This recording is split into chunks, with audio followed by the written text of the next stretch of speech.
Hello students, পরম উষ্ণতা স্কেলে চার্লসের সূত্র আজকে আমাদের পাঠ্য বিষয়। দেখো, আমরা যে সিরিজটা চালু করেছিলাম 3 দিন ধরে, 3 দিন আগে থেকে আমরা পড়ছি যে বিহেভিয়ার অফ গ্যাসেস, অর্থাৎ গ্যাসের আচরণ। সেখানে আমরা এতদিনে পড়েছি বয়েলস এবং চার্লসের ল। চার্লসের লকে আমরা সেন্টিগ্রেড স্কেলে পড়েছি।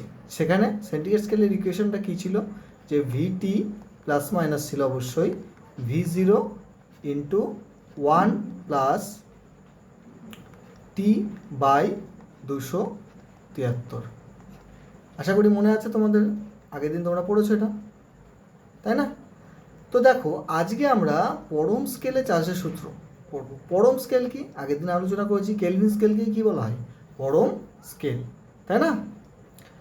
তাহলে পরম স্কেলে আমি যদি দু একটা কোশ্চেন করি, তোমরা নিশ্চয়ই পারবে যে পরম স্কেলে সাধারণত নেগেটিভ বলে কিছু হয় না, তাই না? পরম স্কেলে কী হয় না? নেগেটিভ টেম্পারেচার হয় না। পরম স্কেলে -273 ডিগ্রি সেন্টিগ্রেডকে কী ধরা হয়? কী ধরা হয়? তাহলে তোমরা কি বলবে? 0 কেলভিন ধরা হয়। অর্থাৎ পরম স্কেলে 0 থেকেই কি স্টার্ট হয়? 0 কেলভিন। আচ্ছা, এখানে ডিগ্রিও ইউজ করা হয় না, ঠিক আছে? তো চার্লসের সূত্রটা পরম স্কেলে কেমন হবে সেটা দেখে নেওয়া যাক। দেখো, চার্লসের সূত্রে কী ছিল? চাপ স্থির ছিল, তাই না? আর কি ছিল? ভরও কিন্তু নির্দিষ্ট ছিল। চার্লসের সূত্রে ধ্রুবকই দুটো, একটা হচ্ছে চাপ আর একটা কি, আর একটা হলো ভর। এখন দেখো, গ্যাসের আয়তনকে আমরা ধরে নিলাম 0 degree centigrade, T1 degree centigrade আর T2 ডিগ্রি সেন্টিগ্রেডে আয়তন যথাক্রমে V0, V1 এবং V2। তো এখানে দেখো, আমি 3টে বক্স এঁকেছি গ্যাসের সিলিন্ডার আর কি, যেখানে 3টে কন্ডিশন নিয়েছি। 0 degree সেন্টিগ্রেডে V0, T1 degree সেন্টিগ্রেডে V1 এর আয়তন, T2তে V2, আর 0 ডিগ্রি মানে কি? 273 কেলভিন। জানি আমরা, আগের দিন শিখেছি কনভার্সন, ফার্স্ট দিনই আমি করিয়েছিলাম এটা, যে কীভাবে ডিগ্রি থেকে কেলভিন স্কেল আনা যায়। তাহলে T1 ডিগ্রি সমান কত হবে? স্মল T1 প্লাস 273, জাস্ট 273 যোগ করে দাও, T2ও সেম অ্যাজ তাই হবে। বোঝা গেল? এখন চার্লসের সূত্রানুযায়ী V1 সমান কত? V1 সমান V0 plus 1 plus T1 by 273, এটাই ক্যালকুলেশনগুলো এটা দাঁড়ায়। এখন দেখো, এই যে 273 প্লাস T1, এটাকে সমান আমি কি বলতে পারি? ক্যাপিটাল T1, মানে পরম স্কেলে টেম্পারেচার। তাহলে সেটাই লিখেছি এখানে। তাহলে 1 নম্বর সমীকরণ আমি এখানে পেয়ে গেলাম। বোঝা গেল? এবার দেখো, এবার যেটা আমাদের জানতে হবে, সেকেন্ড কন্ডিশনে কি? সেকেন্ড কন্ডিশনে কি পাওয়া যাচ্ছে? যে V2, যখন আয়তন V2 হচ্ছে, তখন সেম ক্যালকুলেশন করলে আমরা যেটা পাবো, যে দেখো 273 প্লাস T2 সমান কী ধরতে পারি? ক্যাপিটাল T2 পরম। দেখো, 0 থেকে এর উষ্ণতা বেড়েছে, আয়তনও কী হয়? উষ্ণতা বাড়লে আয়তন বাড়ে, এটাই চার্লসের সূত্র ছিল, তাই না? চার্লসের সূত্র তো আয়তন আর উষ্ণতার মধ্যে সম্পর্ক, যেখানে চাপ আর ভর কী থাকে? স্থির থাকে।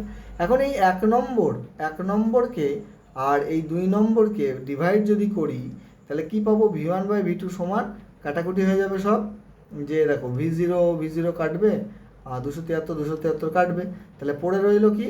পড়ে রইল যে V1 বাই V2 সমান কি? T1 by T2। তাহলে আমি বলতে পারি V1 বাই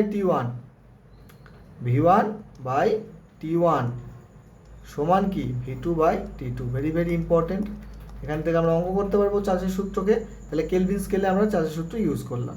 তাহলে দেখো, V বাই টিকে আমরা কী ধরতে পারি? ধ্রুবক। কারণ আমরা দেখো, V1 বাই T1 সমান কি? V2 বাই T2 সমান কি? V3 by T3। তাহলে সব কটা যখন সমান হবে, কে ধরে নিতে পারি ধ্রুবক? ঠিক যেমন P1 V1 সমান কী ছিল? P2 V2 সমান কী ছিল? P3 V3 সমান কি? কে? ধ্রুবক। তাহলে আমরা বলেছিলাম PV equal to constant, as same as V by টিকে আমরা ধ্রুবক লিখতে পারি। তাহলে V সমান কী হবে? ধ্রুবক ইন্টু টি, ধ্রুবক উঠে গেলে এটা ভ্যারিজেস আসে, এটাই দেখো। তাহলে চার্লসের ওই যে অত বড় সূত্র V equal to V0 1 plus t by 273, এটা তো ডিগ্রি সেন্টিগ্রেড স্কেলে ছিল, সেটাকে আমরা কেলভিন স্কেলে বানিয়ে দিলাম V ভ্যারিজেস টি। তাহলে এটাকে যদি আমরা পড়ি, যে মানে পড়ি বলতে ইকুয়েশনটাকে থেকে যদি আমরা সূত্র তৈরি করি নিজেরা, তাহলে কীভাবে লিখব? যে স্থির চাপে নির্দিষ্ট ভরের যে কোনো গ্যাসের আয়তন গ্যাসের পরম উষ্ণতার সমানুপাতিক। তাহলে আগের সংজ্ঞাটা কত লম্বা চওড়া ছিল, তাই না? লম্বা চওড়া ছিল। তো সেই লম্বা চওড়া এটাকে আমরা কি করলাম, ইকুয়েশনটাকে ছোট করে সংজ্ঞাটাকেও ছোট করে দিলাম, তাই না? তাহলে আবার বলছি, স্থির চাপে নির্দিষ্ট ভরের যে কোনো গ্যাসের আয়তন গ্যাসের পরম উষ্ণতার সমানুপাতিক। ঠিক আছে, এবার দেখো এর গ্রাফটা কেমন হবে। আগের যে গ্রাফটা আগের দিন দেখিয়েছিলাম, তাই না, কেলভিন স্কেলে গ্রাফটা দেখো বদলে গেছে। এখানে কিন্তু মূল বিন্দু থেকে শুরু হয়েছে গ্রাফটা। তাহলে চাপ P1কে আমি এখানে ধ্রুবক রেখেছি, তাহলে এই গ্রাফ পাবো, এই যে। আর P2কে যখন ধ্রুবক রাখবো তখন এই গ্রাফ পাবো। বোঝা গেল? এখন P1 আর P2, P1 বড় P2 ছোট, মানে P1 প্রেশার বেশি, P2 ছোট কম। তাহলে কি একই টেম্পারেচারে যদি তুমি এখান থেকে লম্ব টানো, তাহলে দেখো প্রেশার যখন বেশি একটা নির্দিষ্ট টেম্পারেচারে, ভলিউম কি কম, সেই একই টেম্পারেচারে প্রেশার যখন কম, ভলিউম কি বেশি, তাই না? তাহলে এখানে যদি V1 হয়, এটা যদি V2 হয়, তাহলে দেখো প্রেশার একটা নির্দিষ্ট টেম্পারেচারের জন্য কি হচ্ছে, ভলিউম কম বাড়া করছে, কারণ প্রেশার বেশি ভলিউম কম, প্রেশার কম ভলিউম বেশি। বোঝা গেল? তাহলে এই যে গ্রাফটা আমরা দেখলাম, এটা হচ্ছে কেলভিন স্কেলে, কেলভিন স্কেলে তোমার কি চার্লসের সূত্রের গ্রাফ। আর সেন্টিগ্রেড স্কেলে কি ছিল আমরা দেখেছিলাম, যে মূল বিন্দু থেকে শুরু হয় না, এই বিন্দুতে শুরু হয়, -273 ডিগ্রি সেন্টিগ্রেড থেকে শুরু হয়, তাই না? তো নেক্সট দেখো, বয়েল ও চার্লসের সূত্রের কি সমন্বয় সূত্র আমরা পড়ব। তাহলে আমরা বয়েলস এবং চার্লসকে যদি একযোগে যুক্ত করি, তাহলে এই যে সূত্রটা পাই তাকে বয়েলস ও চার্লসের সমন্বয় সূত্র বলে। আর কিছুই না, দেখো ভি ভ্যারিজেস কি 1/p বয়েলে পেয়েছিলাম, ভি ভ্যারিজেস টি এটা চার্লসে পেয়েছি, দুটোকে মিলিয়ে দাও, তাহলে কী হবে, ভি ভ্যারিজেস টি/পি। ভেদ, তাহলে ভ্যারিজেস উঠে গেলে একটা ধ্রুবক আসে, ভি ইকুয়াল টু ধ্রুবক ইন্টু টি/পি। তাহলে পিকে ওপরে নিয়ে আসো, তাহলে পিকে ওপরে নিয়ে আসলে আর টি আসবে নিচে, তাহলে কী হবে, PV/T সমান ধ্রুবক। তাহলে এটাই হয়ে গেল কি চার্লস ও বয়েলের সূত্রের সমন্বয়। Very easy. নেক্সট দেখো, আমরা তিনটে কন্ডিশন নিয়েছি গ্যাসের, কি কি, যে ভর সেই এমই রেখেছি, এম গ্রাম ভরের একটা গ্যাস নিয়েছি, যার T1 টেম্পারেচার, P1 প্রেশার আর V1 আয়তন। ঠিক আছে, এই একটা কন্ডিশন, এটা ফার্স্ট কন্ডিশন ধরো।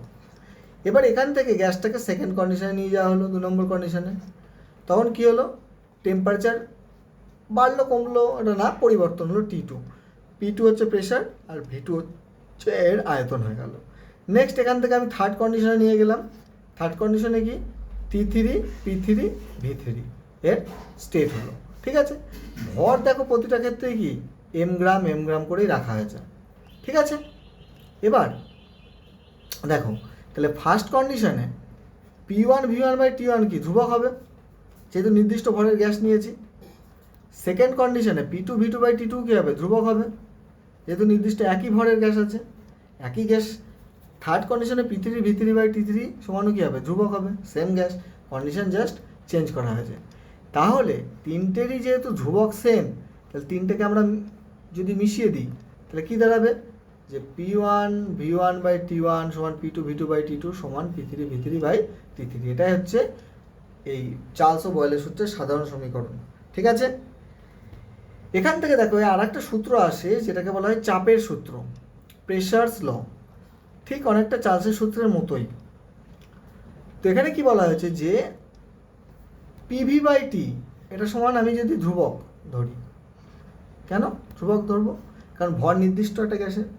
এখন কন্ডিশন এমন করা হলো, এটা অ্যাকচুয়ালি গ্যাসের চাপ আর উষ্ণতার সম্পর্ক।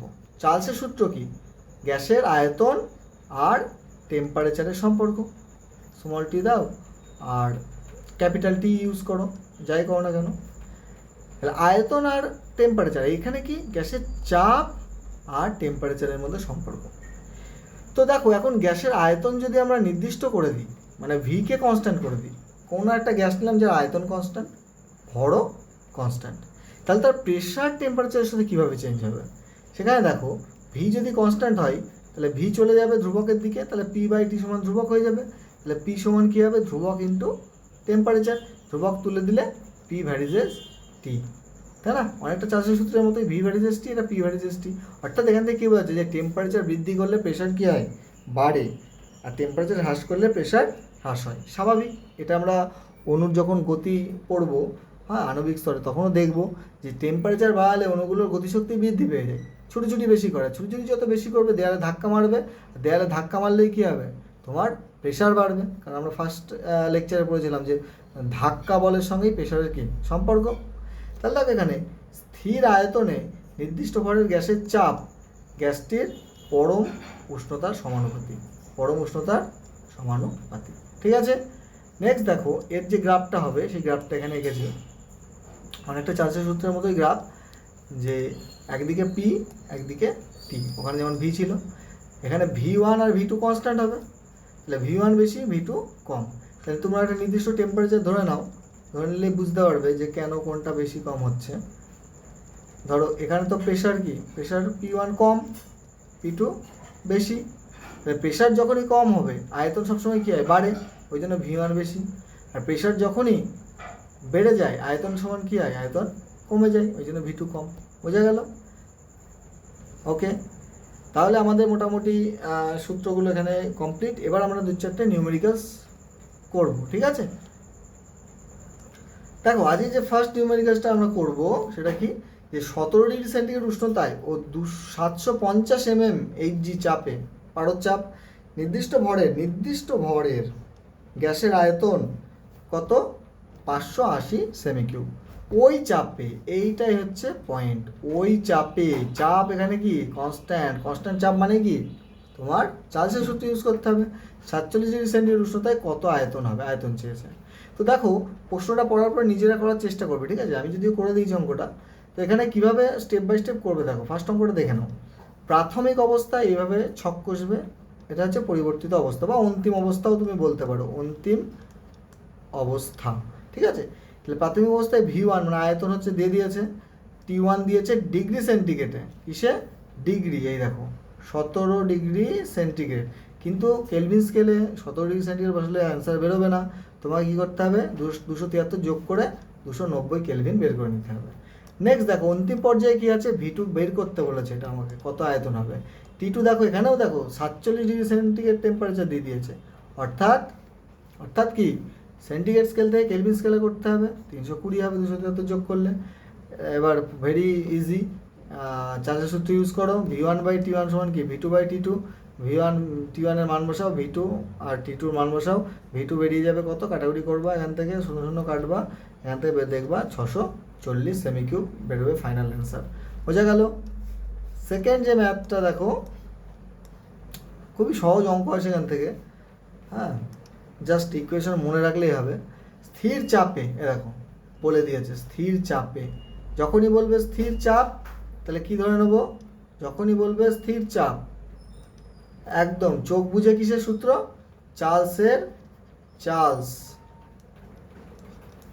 চার্লসের সূত্র ইউজ করব, ঠিক আছে?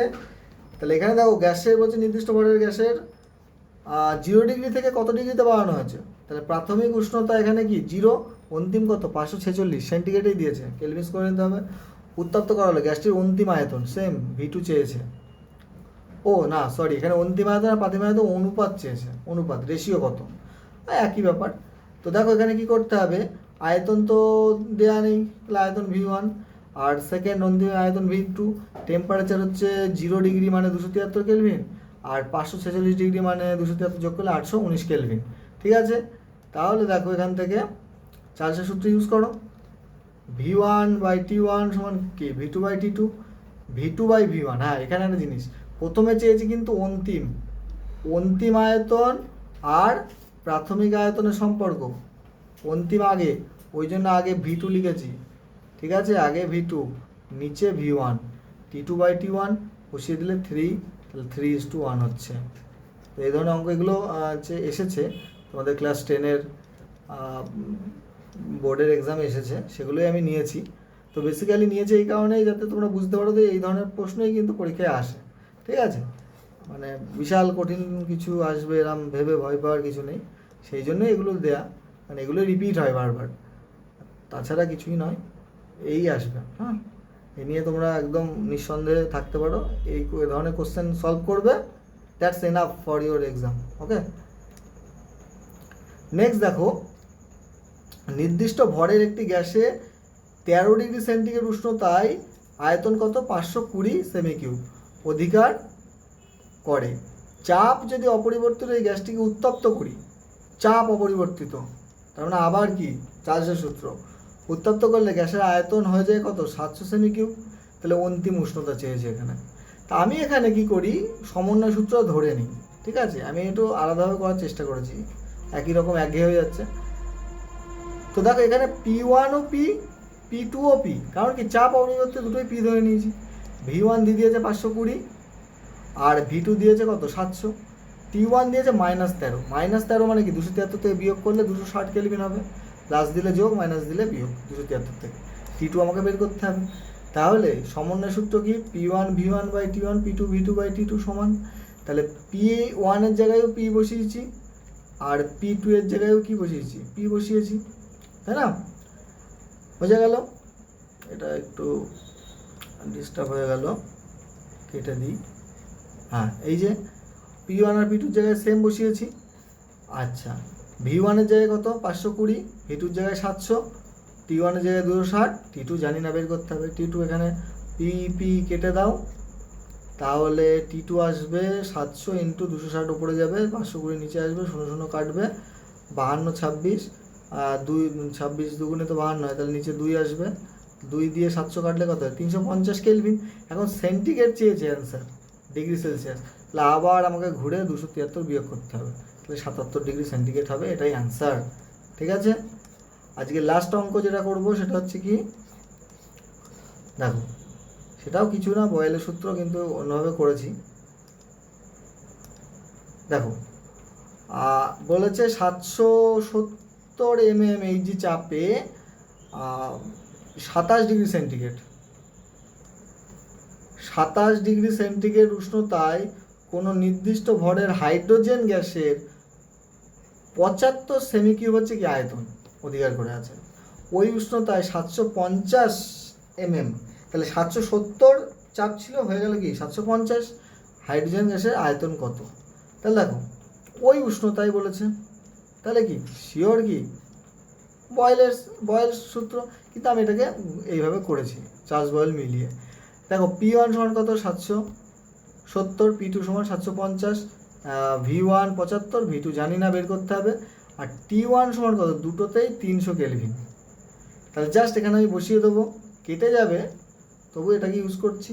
যেখানে দেখো T1 T2 দুটোরই ভ্যালু তো 300, কেটে গেল 75, এখানে 0 0 কাটবে, আর 75 এটা দিয়ে কাটবে, তাহলে 77 সেমি কিউব হয়ে যাবে আয়তন। তো এইগুলোই এই ধরনের কোশ্চেন আসবে, তোমরা প্র্যাকটিস করো।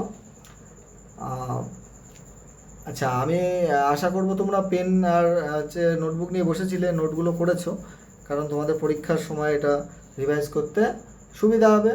ভিডিওটা ভালো লাগলে অবশ্যই লাইক কমেন্ট শেয়ার করবা বন্ধুদের সাথে, যাতে তুমি যদি উপকৃত হও বন্ধুরা তাতে উপকৃত হয়, এবং কমেন্ট করবা, তাহলে আমি মোটিভেটেড থাকবো এবং নতুন নতুন ভিডিও আনবো, তোমাদেরকে সুন্দর করে বোঝানোর চেষ্টা করব।